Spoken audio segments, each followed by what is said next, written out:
Welcome back to BCN news. Vote హక్కు వజ్రాయుధంతో సమానమని భీమడోలు తహసీల్దార్ B Ramadevi అన్నారు. జాతీయ ఓటర్ల దినోత్సవం సందర్భంగా ఏలూరు జిల్లా భీమడోలు శ్రీ వెంకటేశ్వర కళాశాల ఆవరణలో తహసీల్దార్ ఆధ్వర్యంలో ఓటరు అవగాహన కార్యక్రమాలు నిర్వహించారు. ప్రజాస్వామ్యంలో ఓటు హక్కు అత్యంత విలువైనదని ప్రతి ఓటరు తన హక్కును బాధ్యతతో వినియోగించుకోవాలని ఈ సందర్భంగా తహసీల్దార్ సూచించారు. కార్యక్రమంలో భాగంగా సీనియర్ ఓటర్లు, నూతనంగా ఓటు హక్కు పొందిన యువ ఓటర్లను శాలువాలు, పూలదండలతో ఘనంగా సత్కరించారు. ఇటీవల నిర్వహించిన ప్రతిభా పోటీల్లో విజేతలకు తహసీల్దార్ బహుమతులు అందజేశారు. అనంతరం కళాశాల ఆవరణ నుంచి జంక్షన్ కూడలి వరకు ఓటరు అవగాహన ర్యాలీ నిర్వహించారు.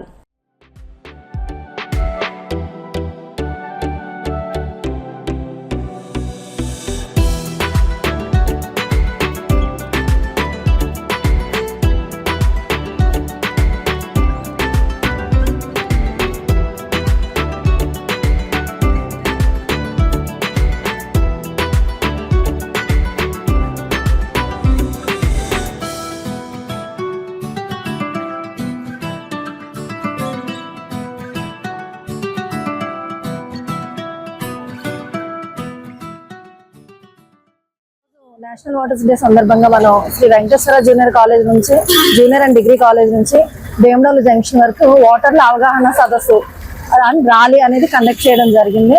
ఎవరైతే యువత ఉన్నారో, కొత్తగా ఎన్రోల్ అయిన ఓటర్, అదే విధంగా సీనియర్ సిటిజన్స్ కూడా ఈ రోజు మనం సన్మానించుకోవడం జరిగింది. ఈ సందర్భంగా దీని యొక్క మెయిన్ ఉద్దేశం ఏంటి అనేసి అంటే, యువత ఎటువంటి ప్రలోభాలకు లోబడకుండా వాళ్ళ ఓటు హక్కును వినియోగించడంపై అవగాహన కల్పించడం. సో దాన్ని మనం పబ్లిసిటీ చేయడమే ఈ రోజు యొక్క ముఖ్య ఉద్దేశంగా తెలుసుకున్నాను.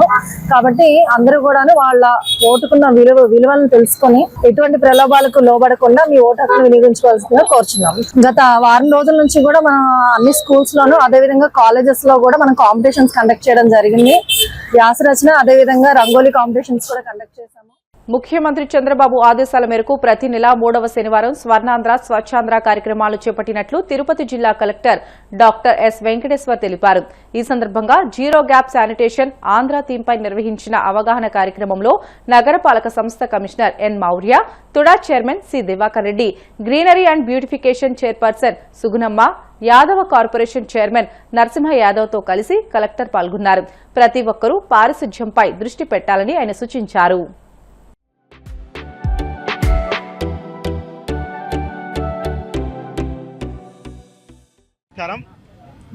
మనందరం గత సంవత్సరం జనవరి నుంచి గౌరవ ముఖ్యమంత్రి గారి ఆదేశాల మేరకు ప్రతి నెల 3వ శనివారం మొత్తం కూడా స్వచ్ఛాంధ్ర, స్వర్ణాంధ్ర అనే క్యాంపెయిన్తో మనము ప్రతి నెల 3వ శనివారం జరుపుకుంటున్నాం. ఈ క్యాంపెయిన్లో భాగంగా ప్రతి నెల ఒక యూనిక్ థీమ్ తోటి మనము స్వచ్ఛాంధ్ర, స్వర్ణాంధ్ర కార్యక్రమాన్ని చేసుకుంటున్నాం. దాంట్లో భాగంగానే ఈరోజు మనం నో గ్యాప్ ఇన్ శానిటేషన్.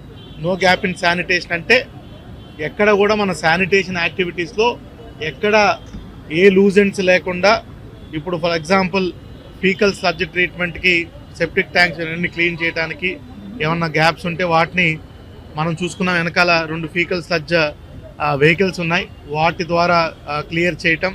అదేవిధంగా ఎక్కడన్నా పబ్లిక్ టాయిలెట్స్ ఇవన్నీ కూడా రిపేర్లు, మెయింటెనెన్స్లో ఉంటే వాటిని పూర్తి స్థాయిలో, ఇంకా ఏదన్నా శానిటేషన్ యాక్టివిటీస్ కార్పొరేషన్లో కానీ పంచాయతీల్లో ఉంటే అక్కడ వాటిని మనము క్లోజ్ చేసుకోవటం. అదేవిధంగా ఈరోజు మన జిల్లాలో స్వచ్ఛ రథాన్ని కూడా ఈ సర్క్యులర్ ఎకానమీలో భాగంగా ఏదైతే మనకి డ్రై వేస్ట్ ఉందో, సాలిడ్ వేస్ట్ ఉందో, దాంట్లో డ్రై వేస్ట్ని కూడా స్వచ్ఛ రథం ద్వారా మళ్ళీ ఒక 50-60% తిరిగి వెనక్కి తీసుకొచ్చే విధంగా కూడా స్వచ్ఛరథాన్ని ఈరోజు మనం చంద్రగిరి నియోజకవర్గంలో స్టార్ట్ చేస్తున్నాం. ఇట్లా జిల్లా వ్యాప్తంగా కూడా వేరియస్ నియోజకవర్గాల్లో, అన్ని నియోజకవర్గాల్లో, పంచాయతీల్లో అప్ టు సచివాలయం లెవెల్లో స్వచ్ఛాంధ్ర, స్వర్ణాంధ్ర యాక్టివిటీస్ మనం చాలా ముమ్మరంగా ఈరోజు చేసుకోవడం జరుగుతుంది. అదేవిధంగా గౌరవ ముఖ్యమంత్రి గారు కూడా ఈరోజు చిత్తూరు జిల్లా నగరి నియోజకవర్గంలో, నగరి పట్టణంలో ఈరోజు స్వచ్ఛాంధ్ర, స్వర్ణాంధ్ర కార్యక్రమంలో పాల్పంచుకుంటున్నారు. మన నగరి నియోజకవర్గంలో 2 మండలాలు పుత్తూరు, వడమాలపేట ఇక్కడ ఉన్నాయి కాబట్టి మనం కూడా ఈ కార్యక్రమాన్ని పెద్ద ఎత్తున జిల్లా వ్యాప్తంగా ఈరోజు ఈ కార్యక్రమాన్ని అంతా కూడా చేసుకోవడం జరుగుతుంది. ఇప్పుడు తిరుపతి మున్సిపల్ కార్పొరేషన్ పరిధిలో మున్సిపల్ కమిషనర్ గారు, అదేవిధంగా కూడా చైర్మన్ గారు నంద్యాల జిల్లా దొర్నిపాడు గ్రామంలో health and health financial company ఉద్యోగాల పేరుతో డిపాజిట్లు వసూలు చేసి ప్రజలను మోసం చేసిన కేసులో ఇప్పటికే నలుగురిని పోలీసులు అరెస్ట్ చేశారు. ఈ కేసులో బాధితుల వద్ద నుంచి వసూలు చేసిన డబ్బుతో కొనుగోలు చేసిన ఆస్తులను సీజ్ చేసి విచారణను వేగవంతం చేసినట్లు డీఎస్పీ ప్రమోద్ వివరించారు. కొద్ది నెలల క్రితము ఒక డిపాజిటర్ యాక్ట్స్ కింద ఒక కేసు కట్టడం జరిగింది. దీనిలో వివరాలు వచ్చేసి దొర్నిపాడు అనే ఒక విలేజ్ లో అందులో ఈ కేసులోని ముద్దాయిలు రాజారెడ్డి, మహేశ్వర్ రెడ్డి, వీరారెడ్డి, ఇంకొక A4 శ్రీకాంత్ అతను కూడా వీళ్ళందరూ health and wealth finance company అనేది ఒకటి ఎస్టాబ్లిష్ చేశాము అని చెప్పేసి ప్రజలకి వాళ్ళ దగ్గర నుండి ముందు ఒక 2.5 lakh డిపాజిట్స్ 2023లో, 2024లో 3 lakhs, 2025లో 3.5 అలా గ్రాడ్యువల్ గా ఇంక్రీజ్ చేసి డిపాజిట్స్ అన్ని కూడా health and wealth finance limited అనే ఒక బ్యాంక్ అకౌంట్స్ ఓపెన్ చేసి ఆ బ్యాంక్ అకౌంట్స్ ద్వారా డిపాజిట్స్ తీసుకోవడం జరిగింది. దీనికి గాను మంత్లీ 40,000 వాళ్ళకి ఇస్తాము అని చెప్పేసి ప్రామిస్ చేసి ఇదంతా జరగడం జరిగింది. ఫ్యూ మంత్స్ బ్యాక్ వీళ్ళందరికీ అమౌంట్ రాలేదనే ఉద్దేశంతో మన దగ్గరికి ఫ్రాడ్ జరిగింది అని మన దగ్గర కంప్లైంట్ వచ్చిన తర్వాత కేసు ఫైల్ చేయడం జరిగింది. వాళ్ళపైన అన్ని సెక్షన్స్ పెట్టేసి డిపాజిటర్ యాక్ట్ సెక్షన్స్ కూడా మేము యాడ్ చేశాము. తర్వాత విచారణలో భాగంగా వీళ్ళందరినీ ఎవరైతే ముద్దాయిలు A1 to A4 ఉన్నారో అందరినీ కూడా రిమాండ్ పంపించడం జరిగింది. ప్రస్తుతం కూడా వాళ్ళు జైల్లో ఉన్నారు. అయితే ఈ రోజు దొర్నిపాడుకు సంబంధించిన ప్రజలు ఎవరైతే విక్టిమ్స్ ఉన్నారో వీళ్ళందరూ కూడా మా డబ్బులు ఇంకా రాలేదు, మా డబ్బులు తొందరగా ఇప్పించండి అనే ఒక ఉద్దేశంతో వచ్చి మా ఆఫీస్ ముందు వాళ్ళు నిరసన తెలియజేయడం జరిగింది. దాని తర్వాత మేము కూడా వాళ్ళకి క్లియర్గా ఎక్స్ప్లెయిన్ చేశాము అసలు ఇప్పటిదాకా ఇన్వెస్టిగేషన్ ఏం జరిగింది, ఎంత అమౌంట్ సీజ్ అయింది అనేది.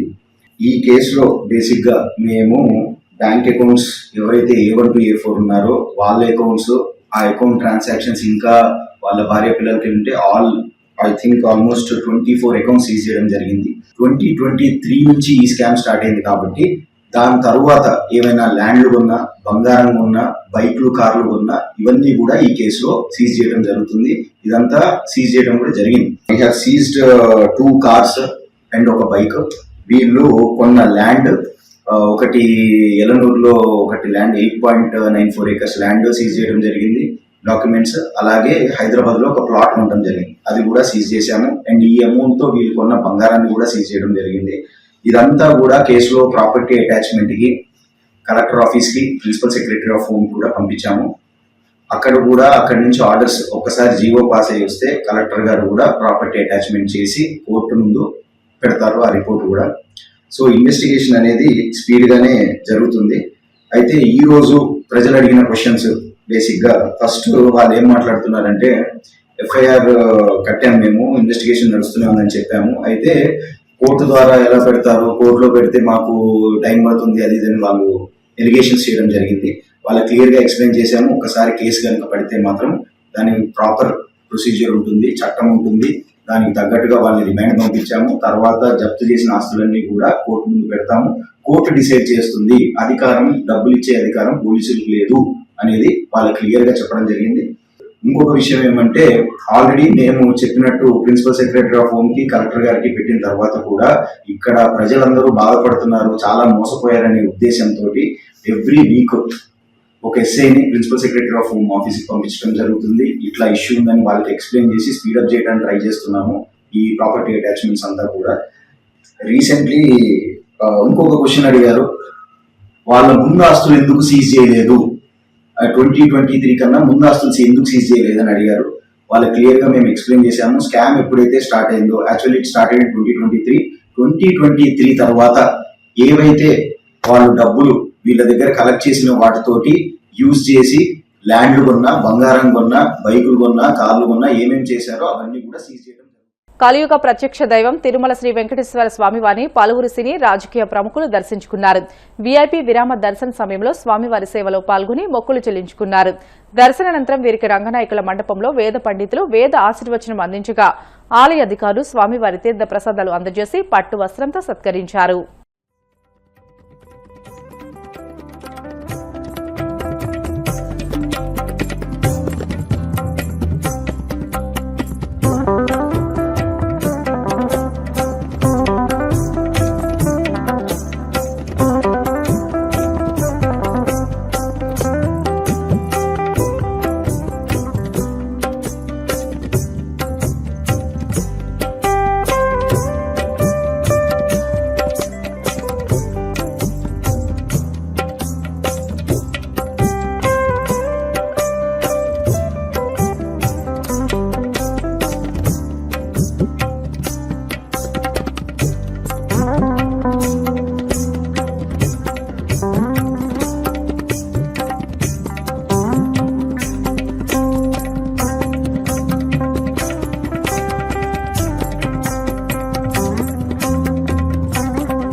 వార్తలు ముగించే ముందు ముఖ్యాంశాలు మరొకసారి.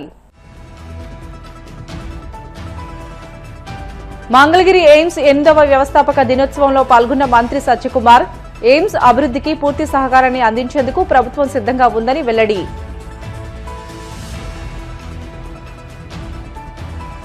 స్పెషల్ ఫ్లైట్లో వెళ్లి రావడం తప్ప దావోస్ పర్యటనలో సీఎం చంద్రబాబు సాధించింది ఏమీ లేదు.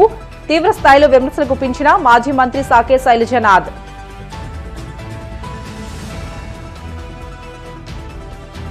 అమరావతిపై జగన్ తొలి నుంచి విషం చిమ్ముతున్నారన్న పోతుల బాలకోటయ్య.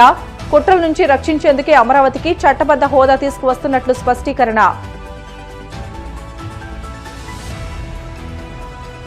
తిరుమల శ్రీవారిని దర్శించుకున్న పలువురు సినీ రాజకీయ ప్రముఖులు. ఆలయ మర్యాదలతో స్వాగతం పలికిన అధికారులు. ఇవి ఇప్పటి వరకున్న బులెటిన్లోని అప్డేట్స్. మరిన్ని వార్తల కోసం BCN digital YouTube channel, Facebook పేజీని ఫాలో అవ్వండి. అప్డేట్ వార్తల కోసం ప్లీజ్ డూ సబ్స్క్రైబ్.